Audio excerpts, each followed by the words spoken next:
All right, so the new Behringer spring reverb unit kind of sucks.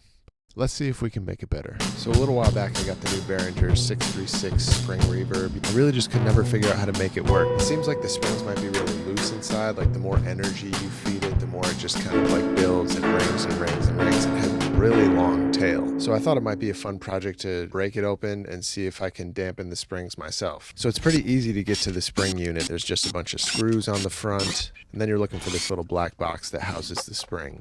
As you can see, the spring is so loose, I had hoped that maybe it was just unhooked from one of the anchor points. Another video I had seen on here that had happened to someone, but unfortunately was not the fix for me. So the first thing I did was take a piece of felt and wrap it around both springs in one big loop. And when I got it back together, you'll see it basically had no effect. Still very long decay times. Still monstrous spring reverb. So the next step was to wrap them each individually with their own piece of felt. And I wanted to do it pretty tight because I wanted to make sure that dampening these things is actually possible. So I'm going to go pretty much as tight as I can here and see what that gets us. So dampening the strings pretty heavily here gets us almost no reverb at all. So we're going to have to dial it back a bit. Quite a bit looser so that the spring still has a chance to vibrate, and then the felt will hopefully dampen it down.